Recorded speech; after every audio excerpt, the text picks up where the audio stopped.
नमस्कार मित्रांनो, पुन्हा एकदा स्वागत आहे तुमच्या सर्वांचं नवीन एका व्हिडिओमध्ये। कालच्या दिवसाचं अनालिसिस करूया आपण 9 ऑगस्टचं। बघा मार्केट इथं चालू झालं, कुठं इथं एक्झॅक्टली इथं चालू झालं मार्केट। त्याच्या अगोदर सपोर्ट रेजिस्टन्स ड्रॉ करून घ्या। हे आहे, इथं आहे क्लोजिंग प्राइस, त्यानंतर इथं आहे डे हाय।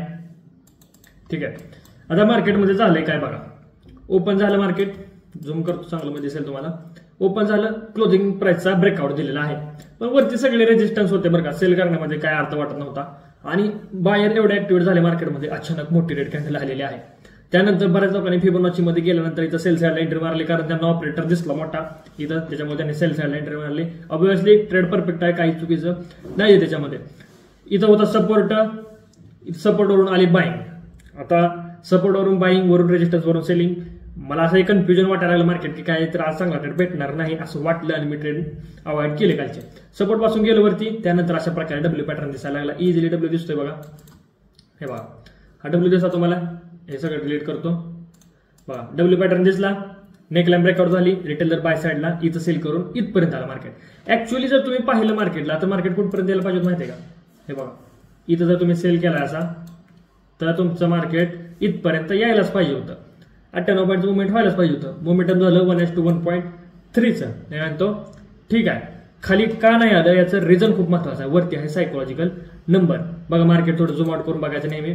सायकोलॉजिकल नंबर पासून सेलिंग येते, बघितलं का तुम्ही, सेलिंग येते म्हणजे रिटेलर सेल साइडला ऍक्टिव्हेट ऑलरेडी आहेत ना, त्याच्यामुळे मार्केट रिटेलरला प्रॉफिट देत नाहीये खाली येऊन, एवढंच। ह्याच्यामुळे मोमेंटम जास्त झालं नाही सेल साइडला। त्याच्यानंतर बघा बाय साइडला तुम्ही जर ट्रेड पकडा बघितलं तर इझिली मोमेंटम करतो बाय साइडला।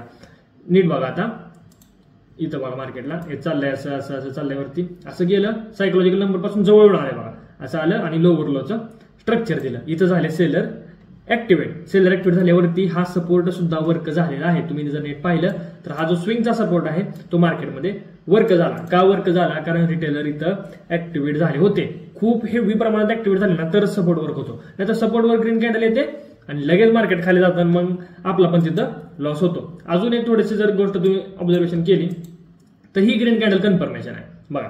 सपोज करा आपल्यासारखे ग्रीन कॅन्डल कन्फर्मेशन बाय साइडला ऍक्टिव्हेट झाले, त्यांना हाकलून दिले मार्केट, इथं रॅन्डम लोकांना मार्केट हाकलून देतं, कारण इथं सपोर्ट वरती जर बनत असेल ना तर मार्केटमध्ये स्टॉप लॉस मोठा ठेवला पाहिजे बघा।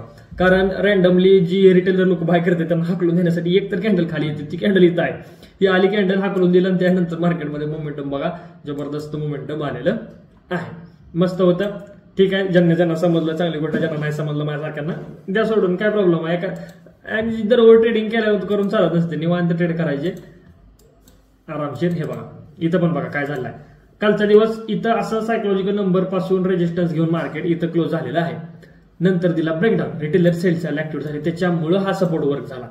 मी तर मला सजेस्ट करत नाही तुम्हाला सपोर्टवरती बाईंग करायला, पण रिटेलर हे हेवीली ऍक्टिव्हेट झाले ना तरच फक्त मार्केटमध्ये ऑपोजिट साइडला मुवमेंटम येतं। जसं इथं बघा सायकोलॉजिकल नंबर पासून सेलिंग एम पॅटर्न भरपूर सारे सेलिंगसाठी ऑपोजिट आहेत, पण गेलं मार्केटवरती बघा।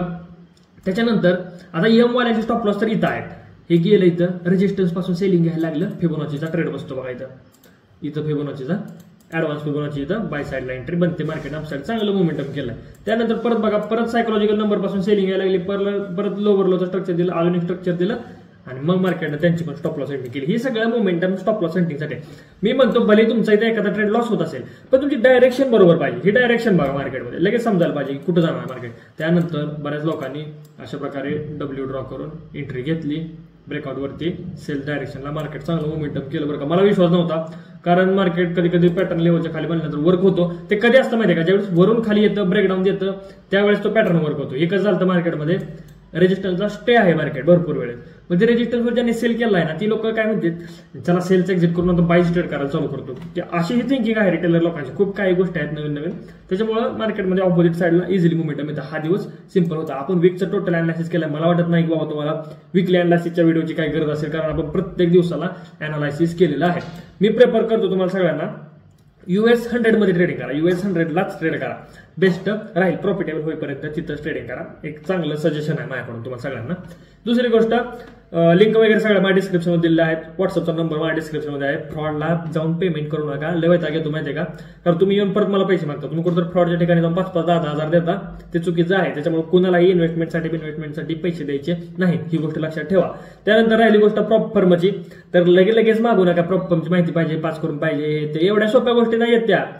कारण मी ज्यावेळेस एखादी गोष्ट सजेस्ट करतो तुम्हाला त्याच्यावरती 1000 लोक ऍक्शन घेणारे असतात, त्यामुळे मला त्या गोष्टी चेक करावं लागतात, बाबा हाय का जेन्युइन बघावं लागतं, लोकांचे जाऊन पेमेंट प्रूफ बघावं लागतात, कोणाचे काय आणि मग जाऊन तुम्हाला ते सजेस्ट करता येतं ना. नाहीतर मी अशी प्रमोशन घेतली असते म्हणजे रोज मला भरपूर सारे प्रमोशन येतात, मी कोणाचं प्रमोशन काय घेत नाही, कारण ते सगळ्या लोक काय ना काही फेक असतंय, कुठं काय कोणाचा फ्रॉड, मग त्या आपल्याला पडायचंच नाही. त्याच्यामुळे मी पंप बद्दल तुम्हाला इन्फॉर्मेशन देईन, पण मला टाइम पाहिजे, मी माझ्या वेळेनुसार देणार आहे. त्याच्यामुळे तुम्ही गडबड करा ना, जे गडबड करतात ना त्यांनी बंद करा ट्रेडिंग, कारण पेशन्सचा गेम आहे. ट्रेडिंगमध्ये पेशन्स खूप महत्वाची आहे. फक्त ट्रेडिंगमध्येच नाही, रिअल लाईफमध्ये पण पेशन्स पाहिजे ना आपल्याला, तरच काहीतरी होणार आहे. मग पंप बद्दल येईल इन्फॉर्मेशन. राहिली गोष्ट पास करण्याची, बघूया कसं काय होतंय ते, कारण ऑडियन्स आपली काही कमी नाही, भरपूर सारे ऑडियन्स आहे, पण नक्कीच काही ना काय आपण करण्याचा प्रयत्न करूया. ठीक आहे.